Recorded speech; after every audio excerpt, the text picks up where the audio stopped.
Indra Chandra Setiadi atau lebih dikenal dengan nama Indra Kadarsi, yang merupakan keyboardis dari grup musik BIP.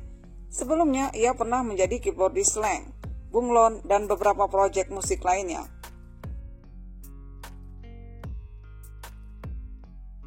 Pria kelahiran 1 April 1971 ini memiliki diskografi yang cukup mengagumkan. Selain sebagai musisi yang aktif di atas panggung, ia juga merangkap sebagai produser hingga engineer. Bahkan disebut sebagai salah satu engineer terbaik di Indonesia.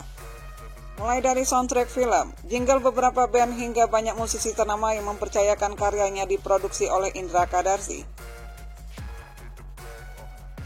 Indra pernah terlibat dalam album Uluwatu sebagai mixing engineer. Pernah juga ikut dalam proyek beberapa grup band seperti J-Rock, Dinar Band hingga Bunglon.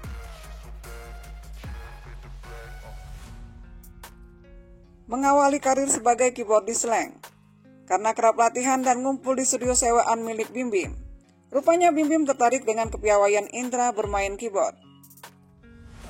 Perlahan Bim Bim mulai mengenalkan musik-musik rock pada Indra, dan dari sinilah mulailah Indra diajak main bareng Slank. Honor yang pertama kali didapat saat bermain bersama Slank sebesar Rp80.000, honor yang cukup besar di kala itu.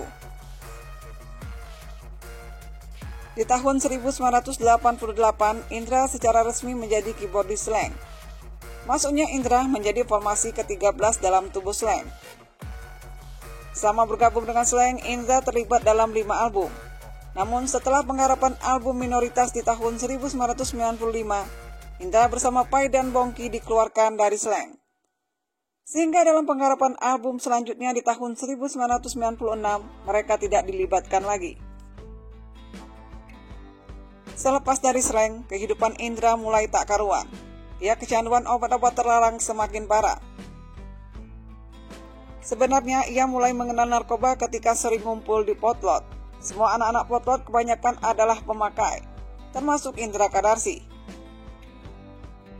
Berawal dari suksesnya album-album Slank, mereka pun terkena sindrom dan semakin jauh dengan Tuhan, didukung pula dengan penghasilan yang ada.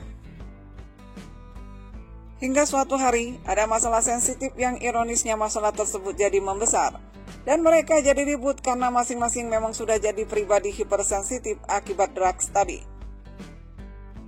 Dan tak dapat dielakkan, masalah ini akhirnya membuat Indra, Pai, dan Bongki akhirnya dinyatakan tidak bisa lagi bersama dengan Slank. Mereka dikeluarkan secara tertulis. Tentunya hal ini sempat membuat Indra marah, tapi ia juga bingung mau marah dengan siapa. Akhirnya Indra, Pai, dan Bongki sempat membuat band tandingan karena murni dialaskan rasa marah dan kecewa yang tidak bertuan. Mereka membentuk band Sableng yang artinya saya bekas anak Slank. Namun rupanya kecanduan Indra pada obat-obatan terlarang semakin parah.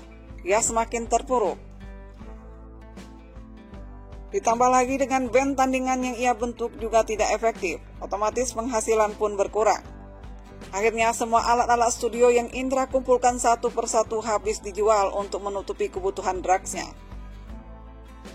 Di tahun 1999, Indra juga pernah mengalami gagal ginjal dan membuatnya harus dirawat di salah satu rumah sakit. Rupanya sakit yang ia derita tidak membuat Indra kapok memakai drugs. Ia bahkan sampai hampir overdosis, hingga membuat sang ibu Titi Kadarsi merasa capek dengan ulah Indra tersebut. Namun akhirnya Titi Kadarsi jugalah yang membuat Indra sadar.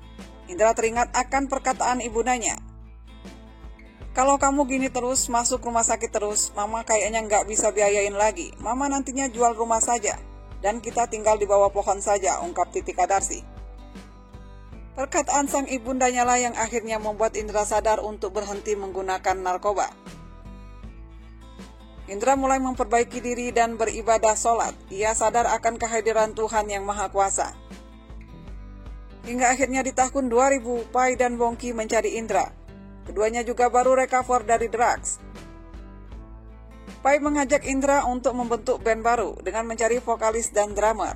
Dan jadilah BIP di awal tahun 2000. Bermodalkan demo yang dibuat di studio Pai, sampai BIP teken kontrak dengan EMI Record. Hasil honor kontrak BIP ini digunakan Indra untuk modal menikahi sang kekasih. Indra memutuskan menikah di penghujung tahun 2000. Indra memulai kehidupannya dari nol lagi. Bersama BIP, Indra mulai aktif kembali manggung dan bermusik. Dengan hit-hits yang mereka keluarkan seperti Skakmat, Aku Gemuk Lagi, serta 1000 Puisi.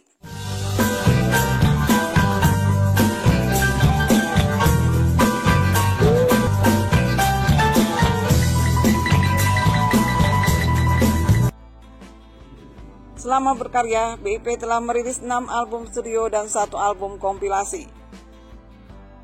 Di antaranya album Turun Dari Langit, album Min Plus, album Udara Segar, serta album Kata Jenderal. Album-album mereka cukup sukses di pasaran, namun setelah merilis album keempat, BIP pun sempat vakum.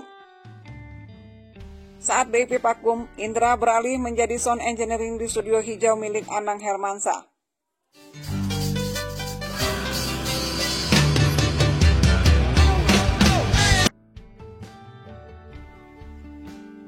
Kelihayan dan kemahirannya dalam bermain keyboard tidak diragukan lagi. Bahkan Pai saja mengatakan tidak ada yang bisa menyamai permainan Indra Kadarsi. Permainan Indra yang sulit untuk diikuti, lentik jemarinya begitu menyejukkan hati pendengarnya. Dengan permainan sederhana namun bisa membuat irama yang indah dan harmoni yang menyatu menjadi nyawa di setiap lagunya. Lihat saja dalam lagu Anyar 10 Maret. Ciri khas permainan keyboard Indra memang tidak ada duanya.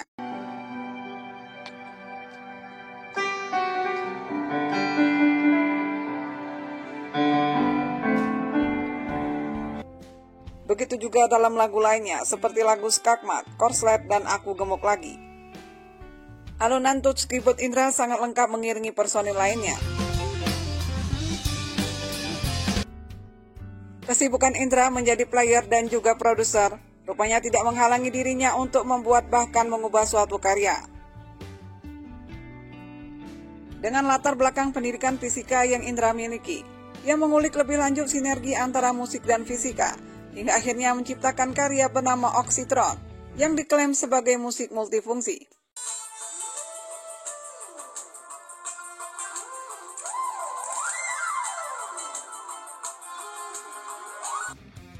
Menjadi keyboard di sandal tentunya tidak lepas dari gear yang berkualitas.